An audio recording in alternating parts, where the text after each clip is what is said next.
ready for the top 5 time travel movies? Yeah. You seem really excited about this one. Who wants to go first? I'll go first. All right. All right. Yeah, I mean, this was harder than it seems And yeah, definitely. because you had the problem of like good series that were Hmm. time travels.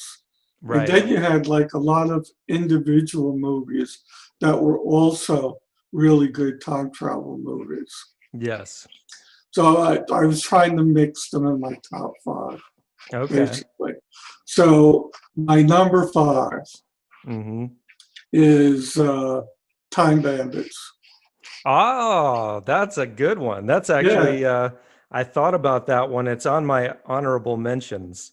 Is it on your honorable mention?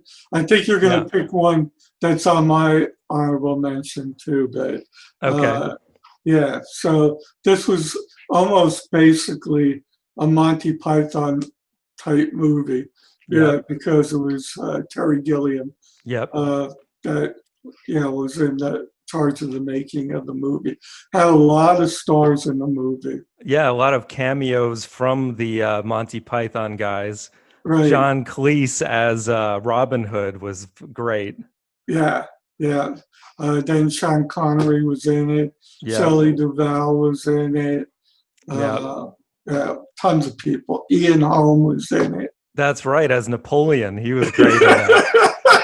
And all the little people in the movie are so good, man. Like, Right. Another Monty Python, Michael Palin. I don't know yep. if you said Yep. his name. Yep. So yeah, a ton of good people. Yeah, and the And kid, I this, mean, it's a great kids movie, really. yeah, it is. And a good And, adventure movie. and when I was researching it, trying to remember, because it was ages ago when I saw this movie. It was 1981 when it came out, and I Hmm. remember watching it with you and stuff too. Yeah. Yeah, I saw that movie a lot when I was a kid, and yeah, I just love the whole idea of like the little portal opening up, the window they have to jump through, Right, and yeah, then they and end up in all these different they points in time. traveled, using this map.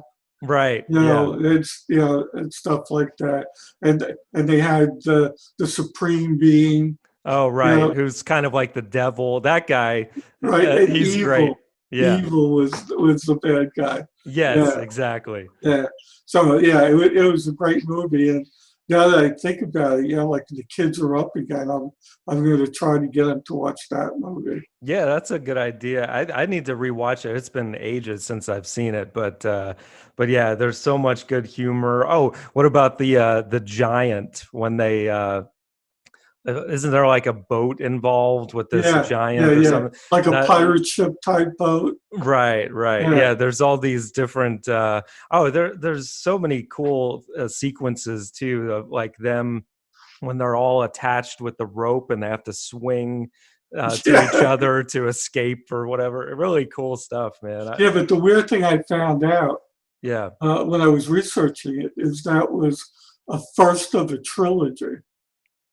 Really? Yeah. Remember the movie Munchausen? Oh, yeah, yeah. That was the Another third. Gilliam movie. That was Okay. the third part of the movie. I can't remember what the second was. I Huh. never saw it.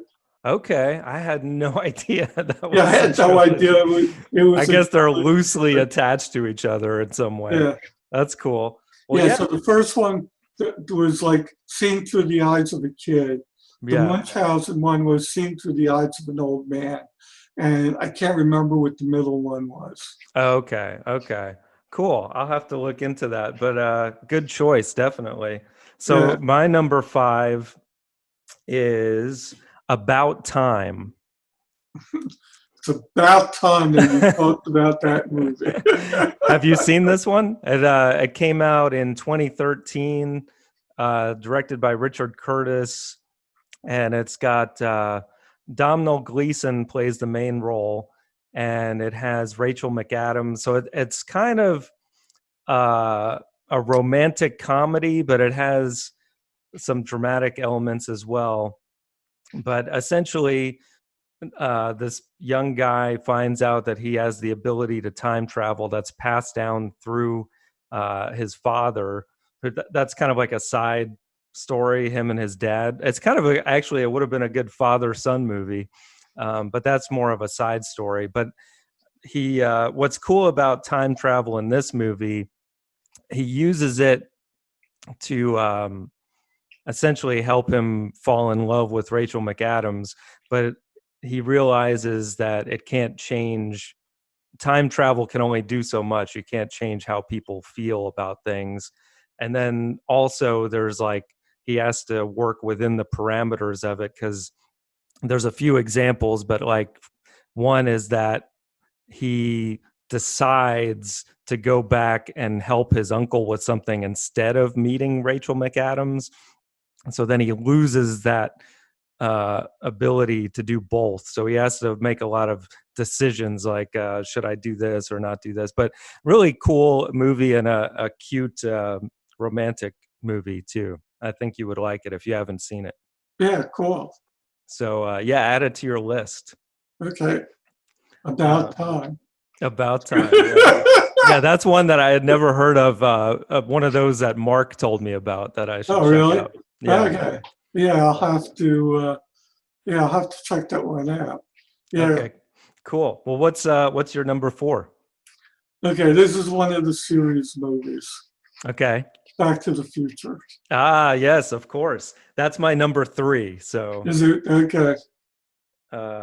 Cool. I'm sure this one will make our List now, list. since we both agree. Yeah. Yeah. But I mean, You got to have that. Yeah, this was probably, it had future in the title, so you knew that was going to be a time, movie and stuff like that. Yeah. And So you're saying the whole series, though? Yeah, I'm saying the whole series because, well, number 2 might have been the best one over number 1. Really? You think so? Only because in number 2 they're going to the future, but then they're going back to the past again. Yeah, I mean, as far as the time travel goes, that's probably the most impressive what they pulled off with that whole thing. No, I mean, number 1 is the most memorable one. Yeah. To me, the first one is the best. I mean, just the relationship between Michael J. Fox and Christopher Lloyd is so great. But then also the another father-son thing. The George McFly character is so good, man. When he just so many memorable lines from that guy alone, like "Give me a milk chocolate" when he walks into the bar, like he's supposed to be cool. And then Biff, all the characters are great. Yeah, I mean, it's a great, it's a great series. 1, 2, and 3. Yeah, Robert Zemeckis. I mean, he's got so many other great movies, but this was the one that really got him known as a director, rightfully so. I mean, they pulled off the 50s so well. I mean, it's really, as a time travel movie, there's not that many holes you can find with it. I mean, aside from the fact that it's so ridiculous, like the flex capacitor and all that, whatever that means. Yeah. But you go with it. I mean, they came up with all these movies, and then using the DeLorean as the time machine. Yeah, they made time travel cool. Yeah. Yep. Yeah, great movie. I remember seeing that in the theater when it came out multiple times. Yeah, great. I remember even that, obviously Star Wars, Indiana Jones, all the big adventure movies of the 80s. But I remember like running around playing with friends, like acting out that movie. So great stuff. So my number 4 is 12 Monkeys. Yeah, that was the one I was thinking about when I did my number 5. I knew you were going to do that one. Yeah, another Terry Gilliam movie. Yeah. This time from the 90s with Bruce Willis and Brad Pitt. Madeline Stowe plays a psychiatrist. I just rewatched it yesterday actually to see if I still really did like it, and I think it definitely holds up. I mean, especially right now, it was interesting to watch. A pandemic wipes out most of the population, and they're living underground and going back in time to try and stop it. And the whole it's interesting how the plot kind of misleads you into different directions, but the acting in it is so great, especially Pitt as the crazy guy, Yeah, who, in the asylum. yeah, just the way his eyes are going different directions, and he's just so nuts in it. But Willis was really great in this too. Essentially, I forgot that he had to play a person who's almost like stunted as a in his growth as an adult, because this happened when he was like 8 years old in the movie. So and he has to live underground after that. So yeah, really cool movie, and I won't give away the ending, but you know it's neat. So that's my four. What's your three? My three is the Terminator. Ah, yeah, okay. I thought Uh, about it, but I didn't do it. yeah, uh, uh, another movie that spawned all these other, movies, two, Yeah. three, This you is know, one that I would say that two was better than the first one. I mean, yeah, it could be argued. because they had the metal melting and coming back thing. Oh That yeah, the was, effects were amazing at the time, and that, yeah, and the second Terminator was really cool in that. I forget the actor's name, but he was just like so relentless. But so now, did you put this as a series as well, or yes, I would put basic? this as a series as well, only Okay. because there were so many of them. Yeah, yeah, yeah. All Yeah. right. So, pick your favorite out of whichever one you want. I mean, the original was the one that set it up where the guy comes back and Right. then he fathers, John, who is Hmm. going to be the future savior of the world, or attempt to. Yeah, I always thought it was really interesting how they used time travel in that movie. Where you didn't expect John to have been born from the guy going back in time. That was really a cool aspect of it. And then, Yeah. of course, Schwarzenegger's "I'll be back." Yeah, right. Some of his biggest quotes ever. But that was like probably the movie that, as far as Schwarzenegger goes, it made him more legitimate as an actor. Yeah. Uh, Before that, it was all like those Conan movies and stuff. Yeah, but like with any Schwarzenegger movie, there's always these quips. Yeah, Like you just said, the one "I'll be back," and yeah. exactly. But he always has like quips in his movies Yeah. Well, the that he always second one says. was "Hasta la vista, The baby." baby, yeah. So stupid, man, but And great. apparently, Linda Hamilton is also back all the time too. She Right, was in one and two, and then she just came back in the last one right. Yeah, again. So. yeah. There's so many. It's hard to even keep up with now. But Right. Yeah, so it was interesting contrast between one and two with her too, because in one she was like this, you know, not shy, but very regular innocent. female, Yeah, And the second one, she's muscle building in right. jail, and she becomes this, Yeah, she was a total killer. badass in that one. Yeah, Yeah, badass. Yeah. So she goes, between the two and stuff like that. yeah, yeah. She did great. Yeah, so that's a good choice, I gotta say.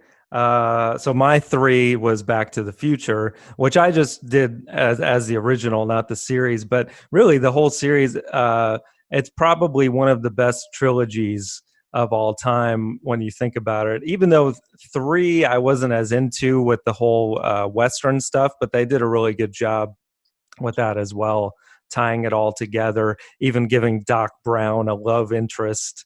And the whole train thing was actually pretty cool. where they had to like rig a train to be the DeLorean, basically get it to 88 miles per hour. Yeah, then they came with some weird ones in between, and then the last one. Yeah. Is So it there's so they stopped putting numbers to them. right. Well, cool. So what's your number two? My number two is Groundhog Day. That's also my number two. All right. I'm proud of you for putting this on here. It's one of my favorite movies.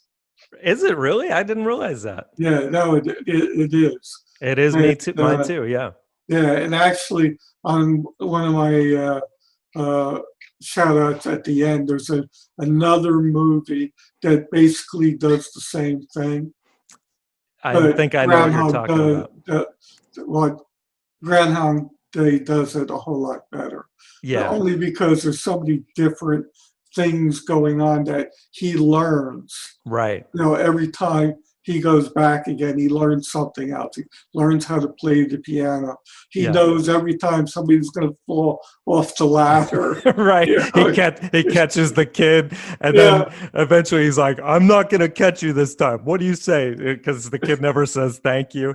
There's just so many different elements. I love the guy that comes up to sell him insurance every day, and then eventually he just punches him in the face. I mean, it's like every little nuance to this movie, directed by Harold Ramis, who he did a great job. And Bill Murray is one of my favorite actors, period. But this was so great. And he learns medicine too. It's like, exactly. So it's like he's learning all this stuff, but then he's also learning how to have a relationship. Right. Yeah. And there's so many different things to it. Like even when he's realizing the things to say to that she likes, like he learns all her favorite things, it doesn't always necessarily work the same way because it's not authentic every time. So he has to learn to be like a real person, because in the beginning he starts out as just like such a jerk. Yeah, such an asshole. Yeah. And I love that he's a weatherman in the movie too. And he has to go to Punxsutawney to see the groundhog, which he thinks is total nonsense. And I mean, just everything about the movie. Chris Elliott as the cameraman is great too. What is the girl's name in that movie? Oh, Andie MacDowell. Yeah, she's really good in it too as well. I could go on and on about this one, but actually there's a couple of movies. I think I know the one you're going to mention in your honorable mentions. It's a different genre of movie, right? Yeah. You're talking, it's not a comedy. Yeah, I know the one. It's also in my honorable mention. Is it really? Okay. Yeah. Edge of Tomorrow, right? Yeah. Okay. Yeah, that almost made my list. I thought that was a great movie too. Yeah, I like that movie too. Cruise plays like such a against type because he's like he doesn't want to fight in that movie. Right. That's what made it so fun. I know. And then they make him fight every time he gets killed. They come back and they're trying to figure out, okay, what did he do wrong? Right. Because the whole plot of the movie was that the fate of the world depended on him winning this battle against an invasion. Right. So it almost feels like a video game that you can, you die, but then you can keep playing. Right. And the great Bill Paxton is really funny in that too. But yeah, going back to Groundhog Day, it's like, it's the whole movie is about self-improvement. And, by the end of it, not to give the ending away, but he's able to move on because he finally kind of like surrenders to being a good human being. So and doing things for others instead of himself, which at one point in the movie he's like all about, well, I'm just gonna use this time to just make everything about me, like robbing the bank and all that stuff. And then there's so another movie that I know we always do shout outs at the end, but there's a new movie that just came out this year called Palm Springs, which is another homage to Groundhog Day. And this one is more of a romantic comedy. Okay. Andy Samberg is the main guy, but it's really good, actually. You should check it out. Okay. That's also in my honorable mentions. So, what is your number one? I'm curious. My number one. I'm curious about what your number one is. Yes. My number one is the original Planet of the Apes. Oh, wow. I did not even think of that. Yeah, Okay. and the thing with this movie is you don't realize that it was, a time travel movie until Until the the end, end. Right. to the very end. That's right. Yeah. That's a cool pick, I have to say. Yeah. Yeah. Damn you, dirty apes. Yeah. I don't believe they blew it up. Right. Charlton Heston, Yeah, the one of the kings of overacting, right? yeah. 1968 movie. Okay, yeah, that was I'm surprised that didn't make your. Well, I guess that was on your honorable mentions list when we did the '60s, right? I When we think what? when we did the 1960s, I think you mentioned it, but it wasn't on your Yeah, top five. it was in honorable mention. Okay, So this time it made number one. And again, it okay, spawned a whole yeah, mess of sequels, right, uh, new trilogies, right, which was from the ape standpoint of view, a trilogy that came out also. So yeah, exactly. Cool. Okay. Well, I took a totally different approach with my number one. It is Midnight in Paris. oh, I figured you would do that one too. Yeah, the Woody Allen movie that it's actually one of my favorites of his, which is saying something because I love so many of his movies. But Owen Wilson and Rachel McAdams again, but this time she's like not very nice in this movie. It's more of a breakup movie actually when you look at it that way. But they spend their time in Paris, and he ends up going back into another time in Paris when all the famous authors and artists, really that whole Renaissance time period of all the greats that he's an aspiring writer, so he gets to hang out with all these people, and they then inspire him in the present to finish his book and to better himself. And it's a really cool thing. I just like the whole idea of this idea of nostalgia, and that the grass is always greener in another time frame, but it may not really be. um, and it explores that in different ways with the Marion Cotillard character, who she wants to go back even further in time to like the burlesque days or whatever. So yeah, really cool movie. Yeah, yeah, it's one that I have not seen it yet. What? And I thought you watched. I thought we showed you that movie when you. no, no, No. we didn't watch it now. Only because Barbara doesn't really like Woody Allen. Ah, man, So you're yeah, missing out. yeah, so we watched something else. No, Oh, we didn't okay. watch it. So I still haven't watched it. Well, yeah, you got to add Probably a it to your movie. list. Huh? You got to add it to your list. Woody Allen is not in the movie, No, I know.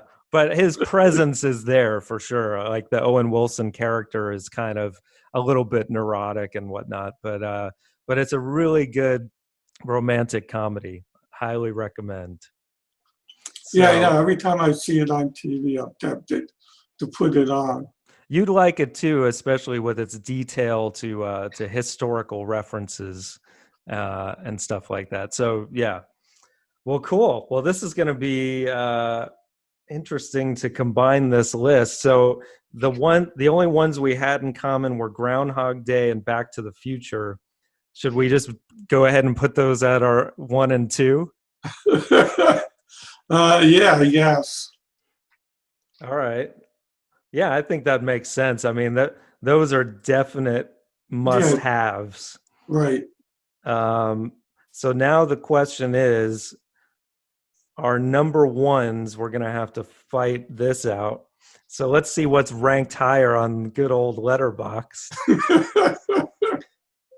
Now this is gonna be hard because it's gonna pull up all the different Planet of the Apes here probably before I the know. original. It's probably better doing it on IMDb or something.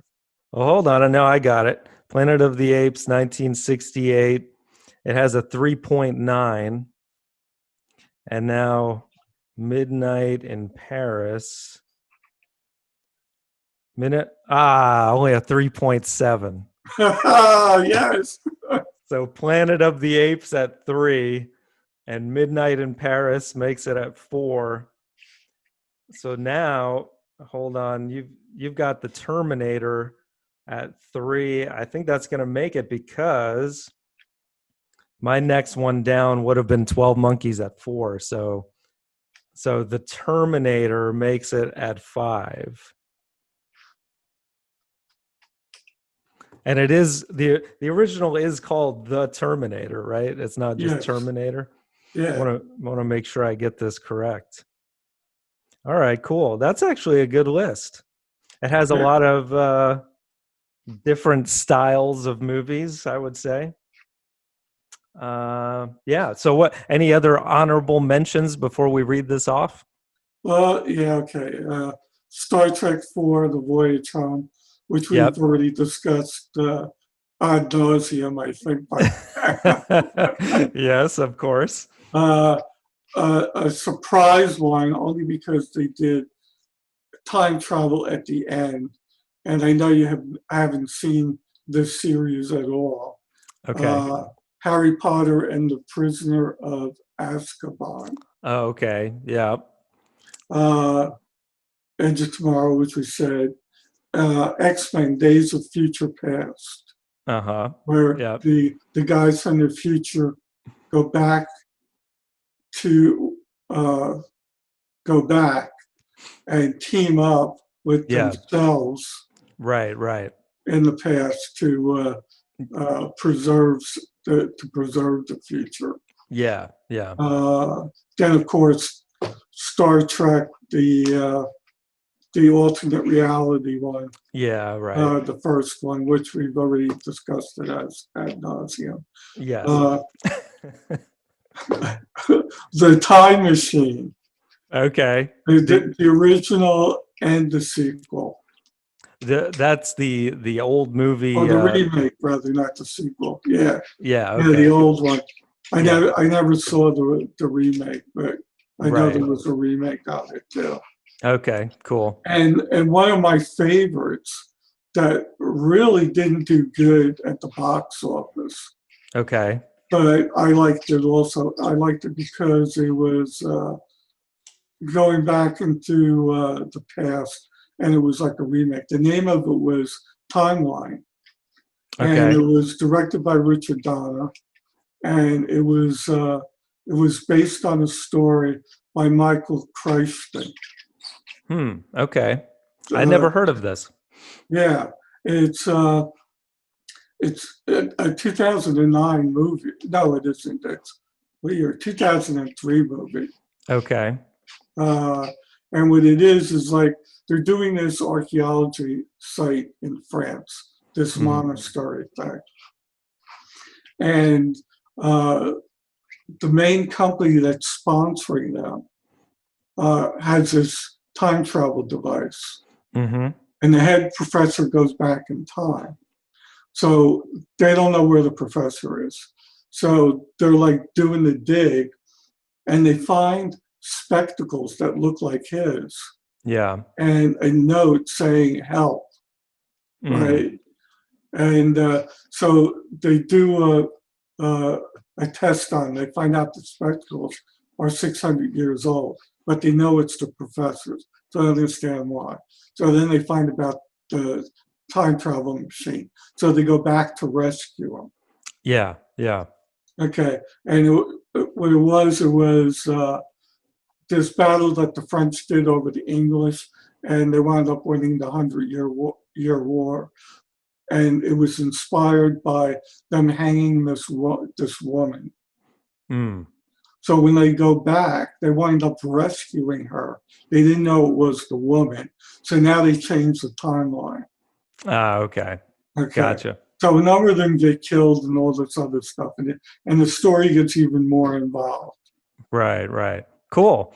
But it turns out to be a romantic thing, because one of the time travel falls in love with the girl that was supposed to be hung. Of course. Very good. Well, cool. Well, yeah, I think most of my honorable mentions have already been mentioned. Let's see.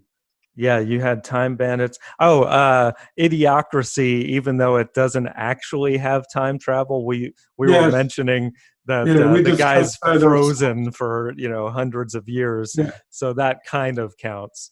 And we also forgot to mention why we were doing the time series. Right. Bill and Ted's Excellent Adventure, or the newest one that's coming out this week. All this is in honor of Bill and Ted. It's Excellent Adventure, yeah, which did not make any of our lists. No, and never will. But I think there's also a new Christopher Nolan movie coming out that has time travel involved as well, named Tenet. I'm not sure exactly when it comes out, but in the near future. So yeah, cool. Well, let's read the list. Here we go. The best time travel movies of all time. At number 5, The Terminator. At number 4, Midnight in Paris. At number 3, Planet of the Apes. At number 2, Back to the Future. And at number 1, Groundhog Day. Yes. Love for Bill Murray, baby. What happened to the Planet of the Apes? It was number 3. Oh, number 3. Okay. I read it fast, I guess. I know. But yeah, that's a good one. Good list. Yeah, I don't see the scrolling until you do the our big special effects there. Yeah, right. Yeah. So next week is when that documentary about Robin Williams comes out. Do you want to do top 5 Robin Williams movies? Okay. Yeah. All right. I was going to say that shouldn't be too bad. Yeah. I mean, he had a lot of movies, but I think there's only so many that were high quality. Yeah. But there's some room for some surprises, I think. Yeah, I know. Yeah. So, Mork and Mindy. Mork and Mindy. Yeah. Nanu, or whatever he used to say. Yeah, right. Nanu. So yeah, that'll be a fun one. Okay, cool. Well, looking forward to it. Robin Williams. Sounds good. And all right, so everybody, if you like this list, check out some of our other ones. We've got other actors, directors, genres, and whatnot. You can check that out. And if you like it, subscribe, because we need more subscribers. So yes. All right, so I'll see you on the next one. Love you. Love you too. All right, bye. Bye.